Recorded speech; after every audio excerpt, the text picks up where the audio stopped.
I rise to speak on this matter of public importance submitted by the member for Caulfield, that this House recognises, quoting from Nick Mackenzie's CFMEU expose, that the big build is absolutely rotten and condemns the Allen Labor government for the disastrous CFMEU-driven cost blowouts exceeding $40 billion across major projects and the wasteful $216 billion suburban rail loop, which is pushing Victoria's debt to $188 billion by 2027.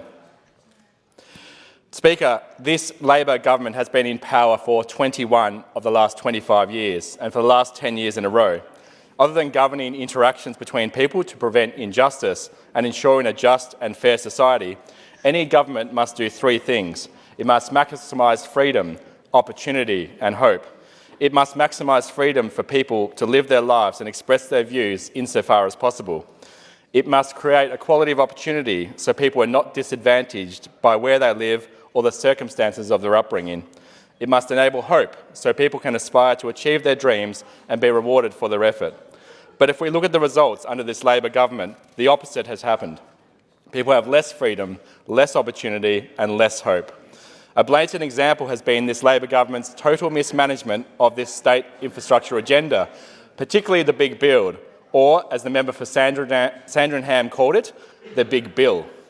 Premier Allen has overseen the rot that has infected Victoria's infrastructure projects, with Nick Mackenzie and others laying bare incompetence and corruption, particularly as it pertains to Labor's CFMEU alliance. When taxpayers give up their hard-earned money to government, they expect a government to manage that money wisely. Instead, we've seen CFMEU-driven cost blowouts exceeding $40 billion across major projects and a white elephant $216 billion suburban rail loop. Since December last year, road and rail projects have blown out by an eye-watering over $12 billion, costing taxpayers an extra $83 million each and every day. We have the Westgate Tunnel 3 years late and more than $4 billion over budget, bogged down by a toxic soil crisis, cost overruns and legal troubles. We have the Metro Tunnel blown out from about $11 billion to at least $14 billion, with another $888 million in secret top-up payments negotiated by the Allen Labor government. The rail line to Melbourne Airport has also been delayed, on ice for 4 years and facing a $3 billion shortfall. Meanwhile, Acting Speaker, the North East Link has blown out by more than $10 billion and is now estimated to cost over $26 billion. And despite Labor announcing the total cost of the suburban rail loop in 2018 being around $50 billion, with no real business case, it's blown out now to more than 4 times that amount. These are not just abstract numbers that mean nothing. This is the blood, sweat and tears of hard-working Victorians. As per a quote used by Annika Smedhurst in a recent article, it's been over budget, over time, under benefits, over and over again with every project. Victorians continue to pay the price of Labor's major project mismanagement. And it's not just major projects, there are also many other overrun projects. One I was really involved in was fighting for traders and employees in and off Young Street in Frankston from 2017 onwards, who, with the state Labor government's Young Street upgrades, put up with delay after delay after delay, with delays going nearly up to a year, seemingly no consequences for delays and increased project costs. This meant cars couldn't park near the shops and totally reduced foot traffic over from memory 2 Christmas trading periods. Even my wife's relatives in South Korea were shocked at how long this supposedly simple project was taking. It meant many traders struggling to survive.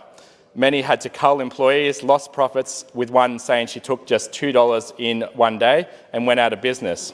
One suicided. It was so bad that then Councillor Steve Toms was booted out of the Labor Party after doing the right thing by standing up for traders. I wrote to now Premier Allen in 2017 and raised it in Parliament at the time, calling for her intervention to assist traders impacted by the delays. Traders like Don's Custom Leatherworks, Fine Touch Hair and Beauty, Lucky's, Tony's Local Cash Trader, Eliza Doolittle and more. I got no response from the now Premier, and I still have no response. Taxpayers and people like this calling for justice continue to be betrayed by a government who throw around taxpayer dollars like monopoly money. That is taxpayer money. I repeat, taxpayer money. Wasted. That's mums and dads, hard-working income earners, students, apprentices, small business owners, traders, employees, people struggling with massive cost of living pressures, people who are often living paycheck to paycheck, increasingly accessing food banks, who can't get into housing, who are struggling to pay the rent or the mortgage or loans, who are on the ever-increasing public housing wait list, who are homeless or about to be, who've paid taxes and given up their hard-earned cash, who've spent time away from children working day and night or in second jobs, paying their taxes to this Labor government. A Labor government who've just wasted it. And if it was Labor's money to, as if it was Labor's money to waste, not the money of the Victorian people. Labor have wasted it to the point of now approaching a $188 billion debt and a $26 million a day taxpayer-funded interest bill. This waste has meant Labor increasing taxes across the board to try to tax the way out of debt, which we know does not work. More land tax affecting rental providers and renters and reducing rental stock. More payroll taxes affecting small business owners and employees. More schools tax affecting parents making sacrifices to give their kids the best education.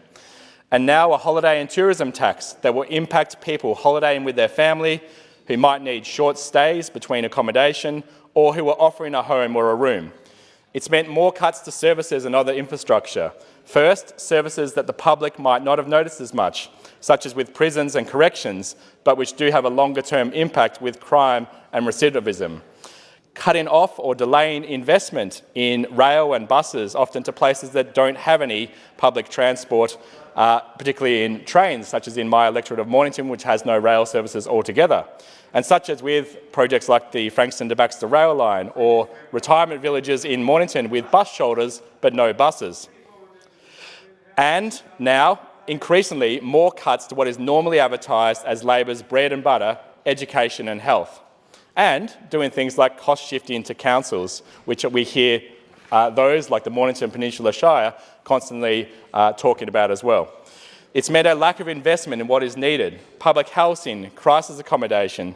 Instead, we have a housing crisis, rental providers pulling out, meaning less rental stock and higher rents, homelessness at record levels. For example, on the Peninsula, net public housing has gone backwards under Labor over the last 10 years. Up to 30% of such homes are in disrepair and vacant. We have one crisis accommodation that could close at any time. And the Peninsula is now reported to face the fourth highest level of homelessness in the state. Despite Labor's rhetoric, and despite the fact that public housing and crisis accommodation is the responsibility of the state government. It's meant, as I said, interest payments on debt approaching $26 million a day. That's a school redevelopment every single day that could go to many public schools with crumbling 50-year-old infrastructure that is falling apart, like Mount Eliza Secondary. It's meant a Labor government that is scrambling and getting more and more out of touch with the community, ignoring the cries of the community, whether on increasing crime rates or people in extremely dodgy apartment builds like Colcarn Avenue in Frankston, who after several years of struggle cannot go on much longer and need a bailout.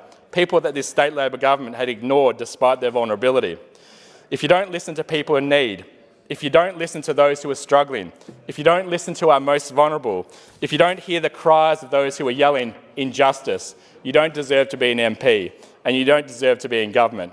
What this all says to me is that we have a government that is increasingly tired and out of touch, failing to come up with new ideas, failing to listen to people, not listening to common sense, and being increasingly wasteful with taxpayer funds belonging to the Victorian people. This all says to me that it's time for renewal, not just for our state, but for the future of the people of Victoria. Time for renewal when by November 2026, this government will have been in power for 23 of the last 27 years.